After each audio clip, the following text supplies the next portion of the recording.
प्रणाम सुंदर साथ जी। प्रश्न जो चल रहा था वो है कि श्यामा महारानी के पहले श्रृंगार की 129वीं चौपाई की अर्श मिलावा ले चली अपने संग सुभान, किया चाहा सब दिल का आगू आए लिए मेहरबान।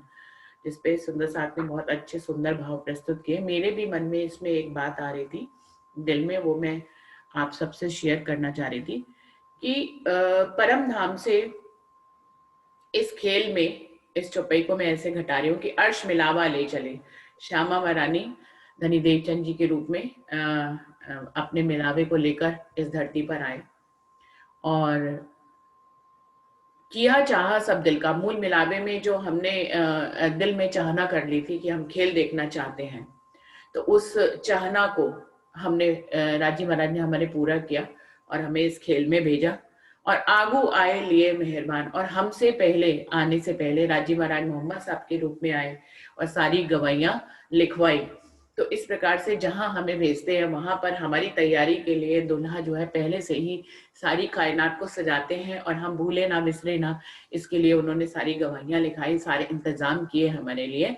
तो इसको मैं इस ढंग से भी घटा रही हूँ कि अर्श मिलावा ले चली अपने संग सुभान। श्यामा महारानी अपनी रूहों के साथ इस धरती के खेल पे उतर आई और किया चाहा सब दिल का, जो कि परम धाम में चाहना कर ली थी कि खेल देखेंगे, ये अपनी चाहना को पूरा किया हमने खेल में आकर। और राजी महाराज ने भी हमारी इस चाहना को, क्योंकि उन्हीं के द्वारा उपजाई हुई थी, इस चाहना को पूरा किया और आगू आए लिए मेहरबान। राजी महाराज ने हमारे इंतजाम के लिए हमसे पहले वो यहाँ पर कायनात में आए और हमारे लिए गवाहियां लिखाई। तो इस ढंग से मैं इस चौपाई को घटा रही हूँ सुंदर साथ जी। और ये जो विजया दीदी ने वर्णन किया कि जब राजी श्यामा जी आगवानी करते हैं, एक दूसरे की मिलते हैं और पूजन करते हैं और पुष्पहार पहनाते हैं, तो ये कब होता है, जैसे कि तीसरी भूमि में वहां पर होता है। पहली दो भूमि पार करने के बाद तीसरी भूमि पे ये लीला होती है। बिल्कुल वैसे ही इस धरती के ब्रह्मांड में जब तीन होते हैं हमारे अंदर स्तर, स्थूल सूक्ष्म कारण और महाकारण, तो जब हम तीसरी अवस्था पे होते हैं तो हमारा राज्य से आमना सामना होता है और फिर महाकारण में तो हम राज्य में समाये ही जाते हैं। तो इस प्रकार से ये हमारी स्टेज पे, तीसरी स्टेज पे ये घटित होता है, जब स्थूल सूक्ष्म से आगे हम निकलकर कारण में पहुंचते हैं, तब हम अपने अंदर ही, ये हमारे शरीर के अंदर चार अवस्थाएं होती हैं, स्थूल सूक्ष्म कारण महाकारण। तो इस प्रकार से हम जब कारण पे पहुंचते हैं तो तीसरी भूमि पे पहुंचते हैं और राज्य महाराज से मिलन होता है और फिर चौथी अवस्था तो उनके साथ पूर्ण समाने वाली होती है, जो कि पांचवी भूमि की होती है। तो इस प्रकार से सुंदर सा जी मैं इस चौपाई को ऐसे भी घटा रही हूँ। हाँ जी, प्रणाम जी। और सुंदर साथ बोलेंगे। बिल्कुल।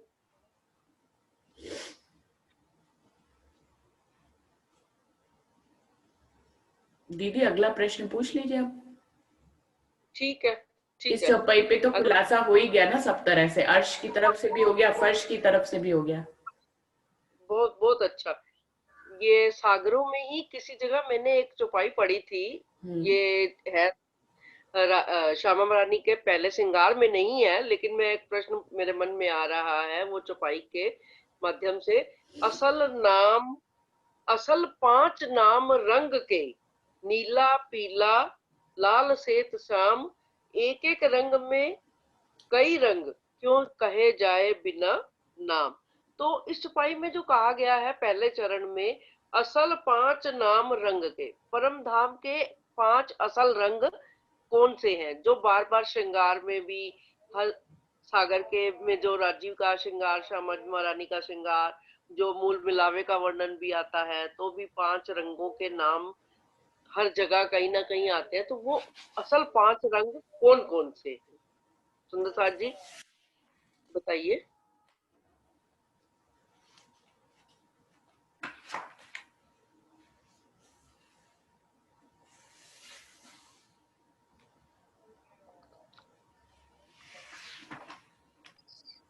सफेद, लाल, पीला, आसमानी और श्याम रंग, ये 5 रंग आते हैं।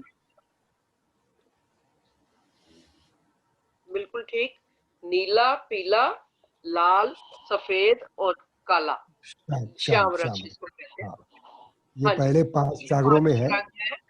क्योंकि ये मुख्य रूप से यही रंग होते हैं वास्तव में भी, क्योंकि इंद्रावती जी बार बार यही कहती हैं कि मैं वर्णन तो अखंड का कर रही हूँ, लेकिन दृष्टांत और भाव इस दुनिया के शब्द इस दुनिया के हैं। ये शब्द वहां तक भले नहीं पहुंचते, लेकिन यहीं के शब्दों का आश्रय लेकर ही उन्होंने सारे श्रृंगार शोभा का भी वर्णन किया है, पूरे परम धाम का वर्णन किया है। तो मूल रंग परम धाम के जो यही कहे हैं 5। हाँ जी सुंदर सर जी, आगे चलते हैं। निगाह यही की है, दृष्टि हाँ यही जी, की है। हाँ जी, हाँ जी।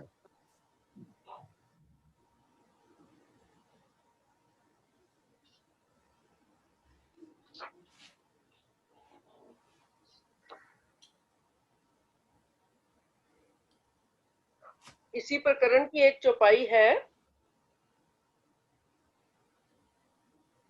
एही लैलत कदर की फजर, चौपाई 140। एही लैलत कदर की फजर, उग्या बका दिन रोशन, हक खिलवत जाहिर करी, अर्श पहुंचे हादी मोमिन।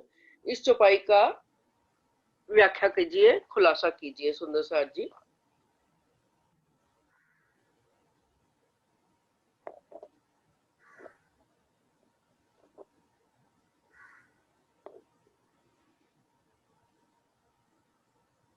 आइए सुंदर सार जी बताइए। इसी प्रकरण की 140 चौपाई है। राधा जी, शशि जी, मीना शर्मा है। स्वर और संगीत कौन है? वही है धर्मपाल जी है ना, जो उस दिन अच्छा, अपनी वाइफ के ठीक है। साथ आए थे ना। हाँ जी, हाँ जी, हाँ जी। हाँ, कोई भी बोले सुंदर सार जी।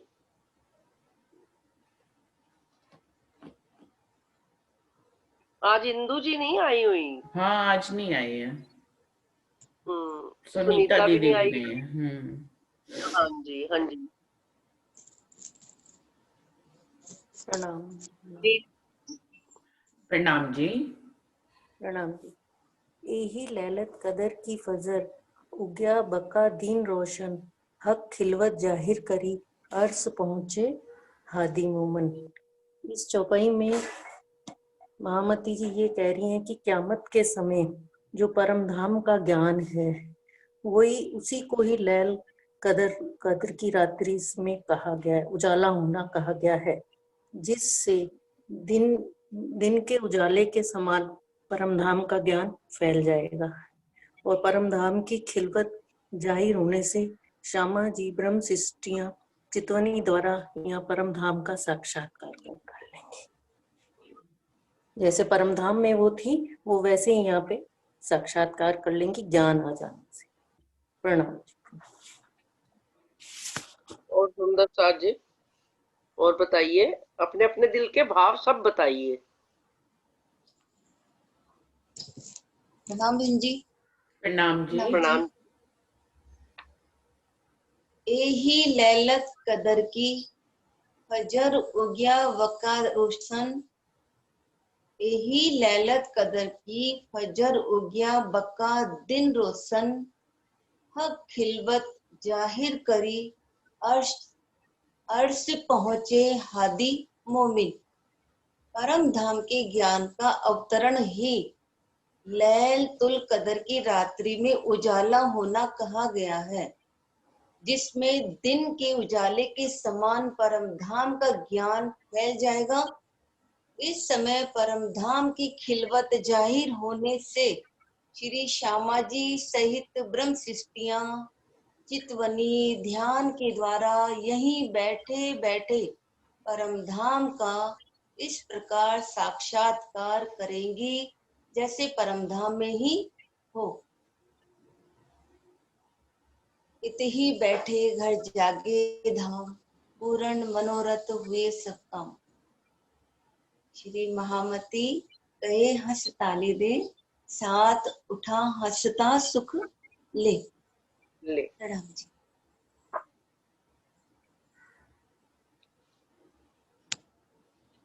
अगला प्रश्न ये है प्रणाम जी। कि डॉले दीदी, हाँ, डॉले दीदी, हाँ एक जी, बोलिए, चौपाई पे मेरे भी भाव है। हाँ, सब बोलिए, बहुत बिल्कुल, अच्छा बिल्कुल, बिल्कुल, बिल्कुल, बिल्कुल, बिल्कुल, बिल्कुल, बिल्कुल, वर्णन तो हो ही चुका है। बिल्कुल, बिल्कुल, बिल्कुल, बिल्कुल, बिल्कुल, बिल्कुल, बिल्कुल, बिल्कुल, बिल्कुल, बिल्कुल, बिल्कुल, एही, एही शब्द से स्टार्टिंग करी है चौपाई। एही ऊपर वाली चौपाई से कनेक्टेड है। ए जो कहे मैं स्वरूप जुगल किशोर अनूप, दई साहिदी मोहम्मद रुअल्लाह किए जाहिर अर्श स्वरूप। श्री इंद्रावती जी कह रही हैं कि एही लैलत कदर की पजर हमारे अंदर, ये तो सारे ब्रह्मांड में तो कायमी होनी ही है, ये तो लास्ट में हो गई, पर हमारे अंदर फजर कब होगी, उजाला कब होगा, हमारी कायमी कब होगी, जब ये चरण कमल हमारे हृदय में बसेंगे और पूर्ण स्वरूप राज्जी और श्यामा जी का स्वरूप हमारे दिल में जब विराजमान हो जाएगा, तब हमारी फजर लैलतुल कद्र की जो रात्रि है, जो ये अंधकार में हम जी रहे थे, जब ये स्वरूप हमारे अंदर बस जाएंगे राज्जी श्यामा जी के, तब हमारी फजर हो जाएगी, हमारी कायमी, हमारे तन की कायमी तब हो जाएगी। उगया बका दिन रोशन, और वो परमधाम का दिन हमारे अंदर उस वक्त उसकी रोशनी हो जाएगी। क्यों? क्योंकि जब ये स्वरूप हमारे अंदर बस जाएंगे राज्जी श्यामा जी के, तो राज्जी महाराज की खिलवत, परमधाम के मूल मिलावे के रंग मोहल के 25 पक्ष के सारे सुख हमारे अंदर जाहिर हो जाएंगे। और जब ये सारे सुख हमारे अंदर आ जाएंगे, राज्य महाराज का स्वरूप आ जाएगा, राज्य श्यामा जी का, अर्श पहुंचे हादी मोमिन, तब हम हमारे अर्श में पहुंच जाएंगे। रूह की अपनी इंडिविजुअल भी इस चौपाई में बात है। कॉमन तो है ही है कि जब कयामत का समय आएगा, लास्ट का तो है ये, पर इंडिविजुअल हमारी रूह की भी कायमी तब होगी जब ये स्वरूप हमारे दिल हृदय में बस जाएंगे और हमें वहां के सुख हम यहाँ बैठे बैठे लेने लगेंगे, तब हमारी तो फजर तब हो जाएगी। प्रणाम जी। बिल्कुल बहुत सही अच्छा। है। देखिए, ब्रह्मांड की लैलतुल कद्र की रात्रि तब से कही गई है जब राज्य यहाँ आए पहली बार, और जब हम परमधाम जाएंगे इस पूरे को लैलतुल कद्र की रात्रि कहा है। लेकिन हम की, जैसे अंशु ने कहा, हमारी पर्सनल अगर लैलतुल कद्र की रात्रि हम देखेंगे तो हम सबकी अलग अलग हो सकती है। जैसे कि हमारे पैदा होने से हमारे जाने तक, इस दुनिया से जाने तक की एक तन की जो उम्र है, उसको लैलतुल, हमारी पर्सनल लैलतुल कद्र की रात्रि कह सकते हैं। और उसी में ही हमारे पास यही सुनहरा अवसर है जिसमें हमें जागना है और परम धाम की खिलवत को अपने दिल में उतारना है, और उससे जो है चितवन के माध्यम से फिर वापस परम धाम जाना है। तो ये हमारी लैलतुल कद्र की रात्रि, हमारा जो जीवन यात्रा होती है, उसको पर्सनल हर किसी की अलग अलग हो सकती है, उसकी अवधि भी अलग हो सकती है। किसी की 70 साल हो सकती है, 75 हो सकती है, किसी की 60 हो सकती है। तो ये हर किसी की पर्सनल लैलतुल कद्र की रात्रि भी चल रही है। बिल्कुल, बहुत अच्छा बिनु स्पष्ट कर दिया आपने। एक प्रश्न और है कि श्यामा महारानी के हाथों के और चरणों के आभूषणों को वर्णन कीजिए। हाथों के और पैरों के आभूषणों का वर्णन कर दीजिए, एक बारी उनकी शोभा का वर्णन करिए।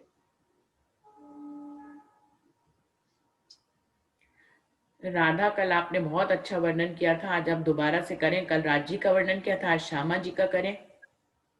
श्यामा जी का करेंगे। राधा जी, आप आइए।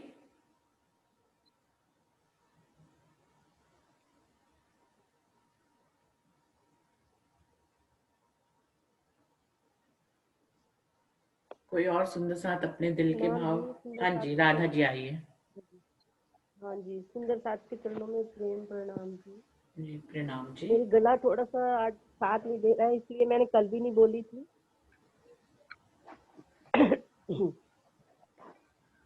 आप ही ने तो श्रृंगार का वर्णन किया था, बहुत सुंदर किया था आपने। नहीं, कल तो मैं बिल्कुल आवाज इतनी सी भी नहीं निकल अच्छा। इतनी सी भी नहीं निकल रही थी कल तो। अच्छा। हाँ, तो फिर भी थोड़ा थोड़ा तो बोल पा रही हूँ। हाँ, तो आज श्यामा महारानी की चरणों की मेहर से आप थोड़ा सा कर दीजिए।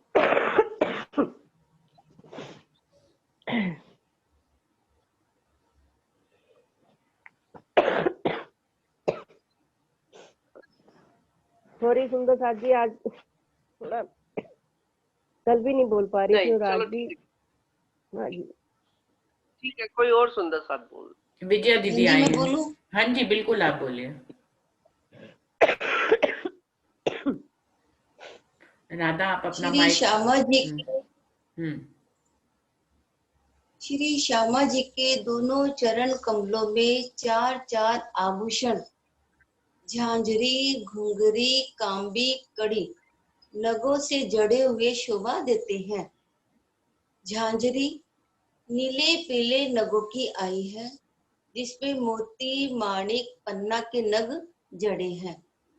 घुंघरी का नग लाल है, जिसके कुंडे सोने के हैं।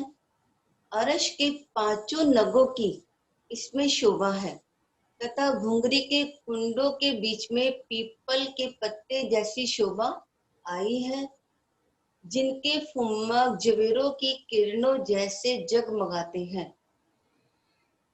कांबी कांबी में कुंदन से नीलवी के नग जड़े शोभा देते हैं। और कड़े सोने के हैं, जिनमें हीरा और लसनिया के नग जड़े हैं।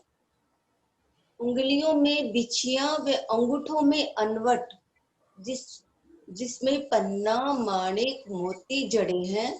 इनके तेज के सामने करोड़ों सूर्य ढक जाते हैं और इनकी रोशनी शीतल और सुखदायी होती है।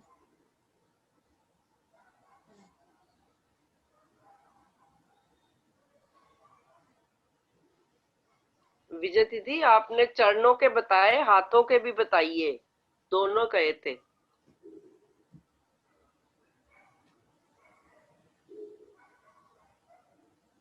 कोई और सुंदर साथ बता दें हाथों के आभूषणों का।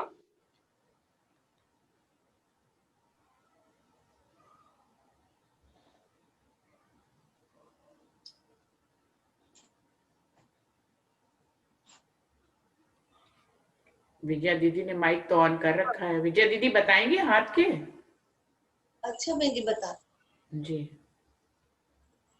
श्री श्यामा जी के हाथों में पहुंची की शोभा आई है, जिसमें पांच पांच तरह के नग जड़े हैं। नवघरी श्री श्यामा जी के हाथों में नवघरी की शोभा आई है। नवघरी में नव पटली अलग अलग रंग की आई है।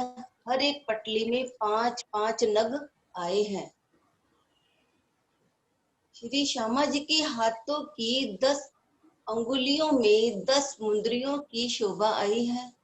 बाएं हाथ की अंगुलियों में माणिक, मोती, लसनिया 5 व अंगूठे में आरसी हीरे की, जिसमें दर्पण लगा है, आई है। वह दाएं हाथ की अंगुलियों में पन्ना, पुखराज, गोमादिक और नीलवी व अंगूठे में कंचन सोने की अंगूठी आई है। श्री श्यामा जी की कलाई में 9 रंगों के रत्नों के नगों का चूड़ा पहना है। चूड़े के अंदर 9 रंगों के रत्नों की अलग अलग चूड़ियां झलकती हैं, जिनकी किरणें आपस में टकराती है। ऐसे परमधाम की शोभा का यहाँ कैसे वर्णन करें। श्री श्यामा जी के हाथों में कंकनी कंगन सोने की जड़ाओं की है, जो झन झन की आवाज करती है। उसमें बेल, फूल, नक्कशकारी जड़ी हुई है, जो चूड़े के ऊपर शोभा देती है। प्रणाम सुंदर साथ जी। प्रणाम जी। हाँ जी सुंदर साथ जी, अगले प्रश्न पर चलते हैं। श्यामा महारानी के गले में एक सुंदर साथ जी, बाजूबंद भी आता है बाजू में। हाँ, जो रह गया बता दीजिए। हाँ जी, बाजूबंद की शोभा ऐसी है, उसमें बाजूबंद में 3 पटलियां होती हैं। 3 पटलियों में बाजूबंद है। हीरा, लसनिया और नीलवी की पटलियां हैं। ये 3 पटलियों में बाजूबंद है उसमें 3 फुम्मक जो लहराते हैं, जो जरा बाजू हिलती है तो फुम्मक है, और सफेद और लसनिया नीलवी की आई है वो फुम्मक में रंग। ये तो रुचि दीदी बता सकती है अच्छी तरह से, हाँ जी। क्योंकि वो प्रवचन करती है। सुनिए रुचि दीदी, जी जी बताइए। आप ही बता सकते हो सारी चीजें, हाँ क्योंकि माहिर प्रवचनकारी इस प्रकार से पूरी वाणी का वर्णन कर सकते हैं। हम लोग तो ज्ञान अर्जित करने के लिए ग्रुप में आए हुए हैं आपके साथ में। लेकिन अगर सबने, प्रश्नोत्तर के माध्यम इन्होंने से बहुत, विजया दीदी ने बहुत सुंदर अच्छा, वर्णन किया है। नहीं हाँ वही तो बोला मैं, हाँ। उन्होंने अच्छा बताया है, मैं नहीं कह रहा हूँ, नकार नहीं रहा हूँ, लेकिन हर एक के लिए पॉसिबल नहीं है ये, मेरा मतलब ये है। देखिए पॉसिबल श्रृंगार हो तो करना, रहा है, सब तो बोल रहे हैं, अभी कुछ बोलने को रहा नहीं है, पूरा श्रृंगार बता दिया उन्होंने। हम लोग अभी को नहीं अभी है अभी पॉसिबल। श्रृंगार की कुछ चीजें बाकी हैं, तो वही हाँ अगले प्रश्न में मैं पूछ रही हूँ कि करिए, पूछिए हमारी ना। वो आप लोग दो ठाकुरानी चार लोग जो है ना मेन हाँ। वही लोग बता सकते हो ज्यादा अच्छी तरह से। जी नहीं, ऐसा साधारण मत कहिए, वो सभी साधारण मेन सुंदर है। साथ को तो याद ही नहीं रहता इतना, हम लोग को पढ़ते भी है तब भी याद नहीं रहता। हम लोग को क्या है, मोटी मोटी बातें जो जनरल है ना, एक थ्योरी अपने धर्म की, प्रणामी धर्म की, वो याद रहती है कि परम धाम से आए हैं, किस कारण से आए हैं, खेल देखने आए हैं, क्या करना है क्या नहीं करना। ये तो फिर माहिरता अलग हो जाता, सब्जेक्ट अलग हो जाता है पूरा ही। ये चितवनी का सब्जेक्ट है हाँ अरविंद भाई जी। चितवनी का, जो सुंदर सा वही तो। चितवनी करते हैं वो सब श्रृंगार का वर्णन बहुत सुंदर हाँ कर रहे हैं और करते रहेंगे। तो ये दिल में, और तो वही तो यहाँ पे आनंद। फर्श की जागनी भी तो यही है ना, हमने प्रणामी धर्म के कॉन्सेप्ट को समझ लिया है, वो ठीक हो गया, लेकिन हमारी पर्सनल जागनी भी तो इसी ढंग से है ना। अगर हम चितवनी चर्चनी में नहीं जाएंगे तो प्रणामी धर्म के कॉन्सेप्ट को समझने से कुछ मतलब उसका समझने का उद्देश्य क्या है, हमें अपनी कायमी करनी है ना जीव की। तो ये चर्चनी और चितवनी के माध्यम से होगा। जो सुंदर साथ कर रहे हैं वो देखिए कितना सुंदर बता रहे हैं। हाँ अच्छा बता रहे हो, वही सुन रहा हूँ मैं, इसलिए बोला मैं। जी जी चलिए अब जी आगे बढ़ते हैं। आनंद आनंद प्राप्त कर रहा हूँ मैं। आगे, हाँ जी हाँ जी, आगे और आनंद मिलेगा आपको, अभी जी हाँ जी हाँ, सबको करिए मिलेगा, करिए। हम सबको भी, ठीक है। हम सबको भी मिलेगा कि श्यामा हाँ महारानी के गले में कितने हार हैं, और उन हार, कौन कौन से हार सुशोभित हो रहे हैं ये पहले श्रृंगार में, सुंदर साथ जी बताइए। बीना दीदी बताएंगी। गले में चीड़ का हार है जिसकी 4 लड़ियां हैं, जी। चंपा कली का हार है, और 5 हीरा मानिक मोती गोमादी रस्मियां, 5 हारों से सुशोभित है। प्रणाम जी। हाँ जी, सभी कोई और हारों में दुगदुगी भी लगी हुई है।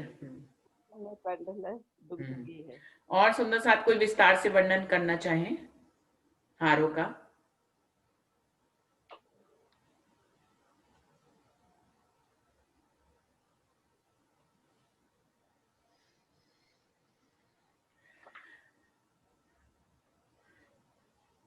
बबीता त्यागी जी सहारनपुर से हैं। सुंदर साथ जी आप कुछ वर्णन करना चाहेंगे अपने शब्दों में? और धर्मपाल जी भी हैं। धर्मपाल जी, आदरणीय धर्मपाल जी, आप कुछ वर्णन करना चाहेंगे? वहां पे उससे बच के।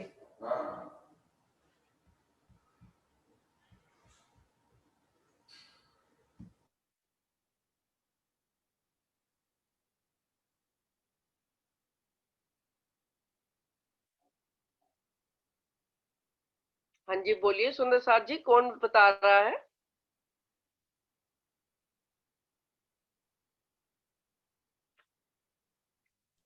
चलिए, अगर कोई बता रहा तो चौपाइयों के माध्यम से हम देखते हैं कौन कौन से हार हैं। 3 चौपाइयां हैं हमारे समक्ष। एक दीदी, हार, हाँ जी, विजया दीदी ने कोई ऑन बोल किया रहा है? था। हाँ विजया दीदी ने ऑन किया था। हाँ जी हाँ जी, हाँ हाँ, बोलिए बोलिए, बिल्कुल बिल्कुल प्रतिभा बोलिए। जी भी आई है बताने के लिए। प्रतिभा जी जो दोनों में से बताना चाहे। कोई नहीं, विजय दीदी बता देंगी। अरे नहीं, अब पहले विजया दीदी ने बहुत विजय सारे दीदी वर्णन पहले- किए हैं, आप अब करिए, प्रतिभा जी आप करिए। श्यामा जी के गले में एक हार तो मोती का है जो बहुत ही स्वच्छ है, दूसरा माणिक का है, उसमें से ज्योति निकल रही है, तीसरा हार लसुनिया का है, चौथा हार जगमा हीरो का है जो बहुत ही जगमगा रहे हैं, और पांचवा हार नीलम का है। इन हारों के बीच में दुगदुगी पड़ रही है जिसकी शोभा बहुत ही शोभायमान है, और दुगदुगी के पांचों नंगों की शोभा का वर्णन नहीं कर सकते। ऐसे लगता है जैसे पांचों हारों की जो ज्योति है वो चारों तरफ फैल रही है,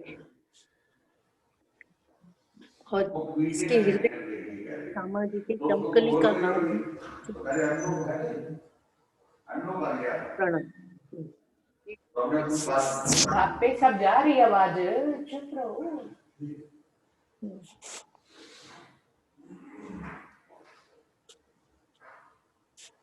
प्रणाम जी।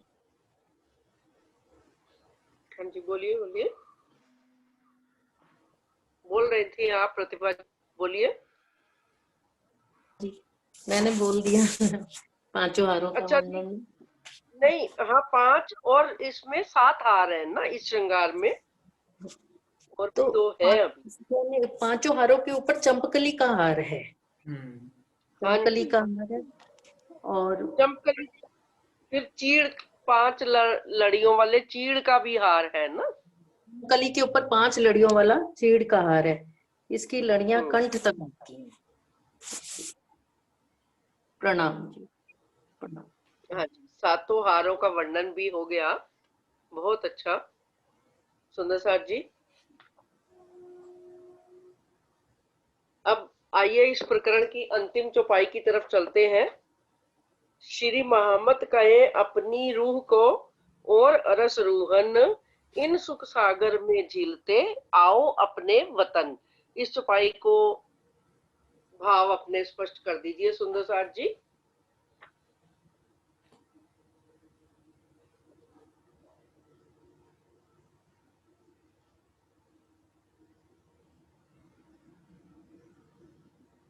रुचि जी। और कोई सुंदर साथ बताएगा पहले? इस पे तो आप भी बोल सकते हैं अरविंद भाई जी। हाँ बिल्कुल, ये तो अलग से है, बोलेंगे अरविंद भाई जी। जी। हाँ जी। सुंदर साथ जी परम धाम के श्यामा जी के श्रृंगार के माध्यम से जो हमने सुना है, इन सब वातावरण में अपने आप को इस श्रृंगार के सागर के मध्य में श्यामा जी के सागर की सुंदरता की सागर और रूप की सागर की जो लहरें उठ रही हैं, तरंगे उठ रही हैं, इन सब में हमको अपने आप को डुबो दे करके और फिर से यहाँ से हम अपने आप को परम धाम में किस प्रकार से पहुंचे, ये हमारी भावना होना चाहिए, और हम इस प्रकार से इसमें डूबते हुए, झीलते हुए, स्नान करते हुए, आनंद प्राप्त करते हुए परम धाम में पहुंचेंगे। यही चौपाई का कहने मतलब है, पहुंचना है। जी सुंदर साथ जी, और कोई सुंदर साथ? सुनीता दीदी बताएं। हाँ बिल्कुल।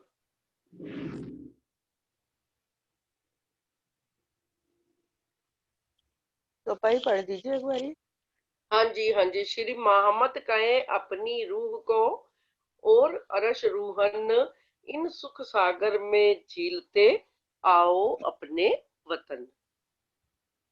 श्री महामती जी कह रही हैं, आप स्वयं को भी कह रही हैं और अर्श रूहन को, कि जो भी अर्श रूहें हैं जिनके ऊपर ये काल माया के ब्रह्मांड में खेल देख रही हैं, उन सबको संबोधित करते हुए कह रही हैं कि अब जब हम इल्म से हमें इतना पता लग गया कि हमारा निज घर कहाँ है और हमारे खाबिंद कौन है, अर्श की रूहों को जब इल्म से ये पता लग गया उनसे हमारी निस्बत क्या है, जब सारी मार्फत की पहचान हो गई, तो अब हमारा यही लक्ष्य होना चाहिए कि हम यहाँ पर रहते हुए दिन रात चितवन के द्वारा और वाणी मंथन के द्वारा ये जो सागर इलम का जो सागर यहाँ पर एक बूंद आई है उसमें झीलते हुए और नित्य चितवन के द्वारा बैठकर राजी महाराज के स्वरूप श्रृंगार में ही डूबे रहें और उनको ही स्वरूप श्रृंगार को नख से लेकर शिख तक जो उनका श्रृंगार वर्णन किया गया इस वाणी में, उसी को अपने दिल में बसाने की कोशिश करें और यहीं बैठे, इत ही बैठे जागे घर धाम। जब हम नित्य यही चितवन में बैठेंगे और वाणी मंथन करेंगे, सहूर करेंगे, तो यहीं पर जो परम धाम के सुख थे वो हम यहीं पर बैठकर ले सकते हैं। प्रणाम जी। प्रणाम जी, बहुत अच्छा, बहुत अच्छा। बस इसी प्रकरण का यही सार निकला। श्यामा महारानी का जो पहला श्रृंगार वर्णन हुआ उसमें इंद्रावती जी की प्रणाम जी, एक मिनट हाँ प्रणाम जी। हाँ, ये विजय लक्ष्मी जी ने जो बहुत अच्छा वर्णन किया, लेकिन मुझे इसमें थोड़ा सा वो लग रहा है कि वो क्लियर कीजिए आप चौपाई से कि जो आरसी पहनी है ना श्यामा जी ने, जिसमें वो श्रृंगार देखती हैं, वो दाहिने हाथ में है या बाएं हाथ में है? उन्होंने बाएं हाथ में वर्णन किया है। ये चौपाई से थोड़ा सा विस्तार से देखिए, बताइए कि दाहिने हाथ में या बाएं हाथ में। एक मिनट।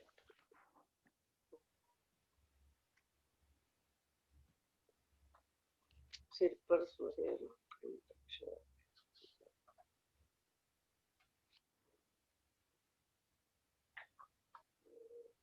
वाणी के हिसाब से तो दाहिने हाथ में है शायद, बाकी रुचि बताएं। नहीं, दाहिने हाथ में ही है। मैंने भी नोट किया था कि बाहिने हाथ में है, लेकिन मैं इन बातों में ऑब्जेक्शन इसलिए नहीं कर रही कि ये सब भी राज्य के ऑब्जेक्शन वाली बात नहीं है। लेकिन वैसे दाहिने हाथ में है, दाहिने हाथ में। चौपाई से देख के कल भी बता सकते हैं, लेकिन आज चौपाई तो अभी खैर समय खत्म होने वाला है। चौपाई से डॉली दीदी और हम कल देख लेंगे, आपको बताएंगे। वैसे जो हमें मोटे रूप में मालूम है वो यही है कि दाहिने हाथ में है। बस थोड़ा सा ये मुझे अपना थोड़ा बल्कि अलग में मैं उनकी बातों बहुत सुंदर उन्होंने वर्णन किया, मैं उनकी बातों को वो नहीं कर रही। नहीं, बिल्कुल मुझे भी मालूम है। अपने सहूर के लिए, मैं अपने सहूर के लिए कर रही। बिल्कुल। सुंदर साहब जी, तो आज का ये संपूर्ण होता है। इंद्रावती जी बार बार यही कहती हैं कि यद्यपि यहाँ का कोई भी शब्द परम धाम, मेरे सुभान परम धाम तक नहीं पहुंचता, लेकिन फिर ये सोचकर मैं चुप कैसे रह जाऊं।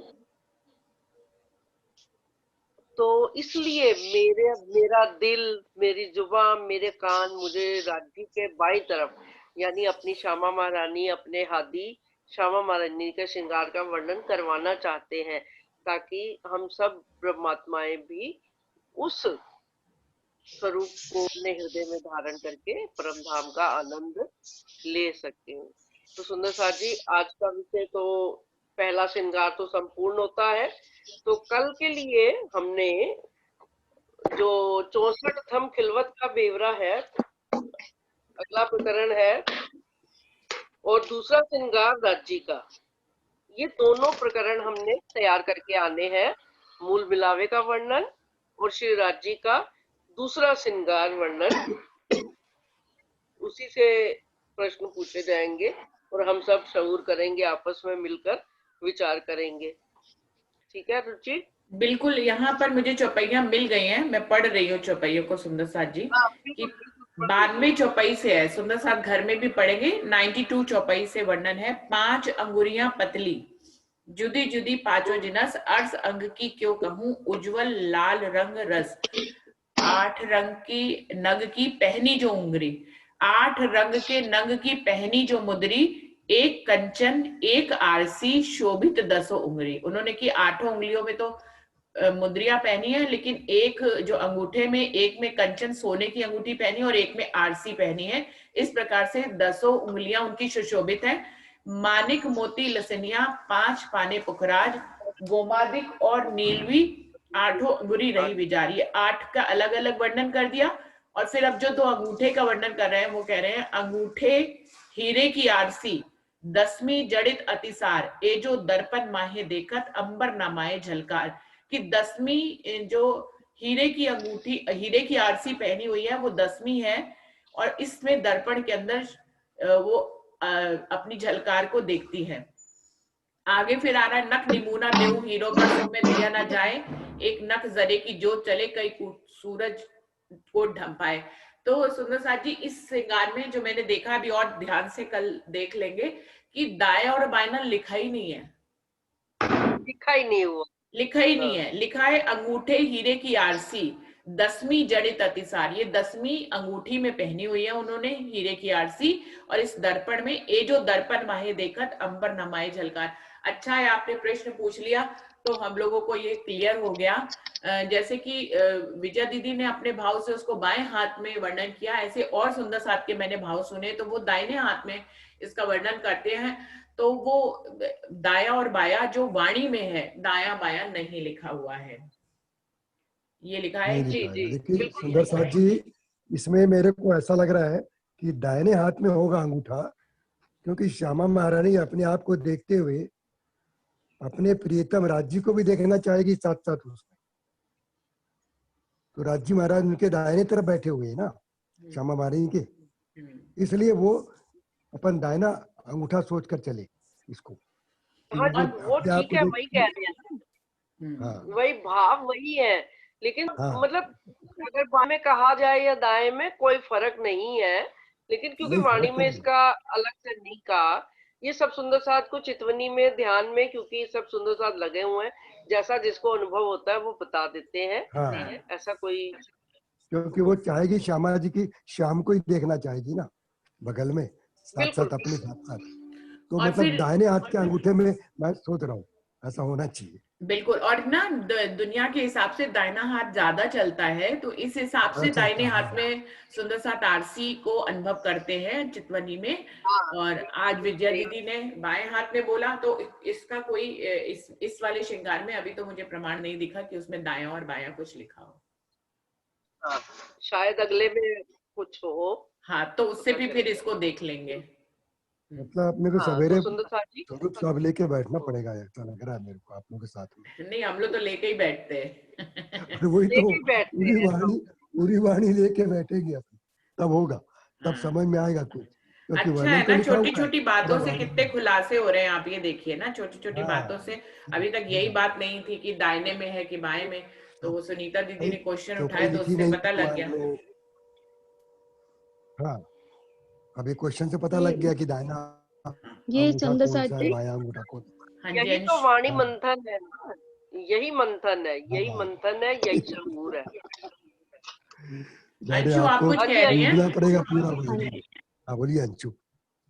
ये जवाहरदास जी महाराज जी की वृत्त मैंने खोली अभी, उसमें उन्होंने मुंदरी लिखी है, मुंदरियों का वर्णन।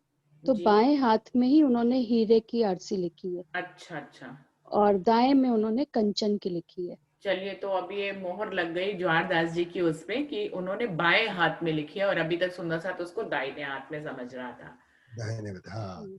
क्योंकि वो तो वास्तव में वो चरचनी सम्राट कहे गए हैं, हाँ जी, तो आप चौपाई पढ़ दीजिए उनकी। अंशु उनकी। चौपाई हाँ, नहीं लिखी, अर्थ में ही उन्होंने मुंदरी लिखी है। 10 मुंदरी, हाँ, बाएं हाथ में माणिक, मोती, लसनिया, 5 हीरे की आरसी जिसमें दर्पण लगा है, और दाएं हाथ में पाना, पुखराज, गोमादिक, नीलवी तथा अंगूठे में कंचन की आई है। नहीं, ये आपने अर्थ पढ़ा है ना अंशु, मैं कह नहीं, रही हूँ।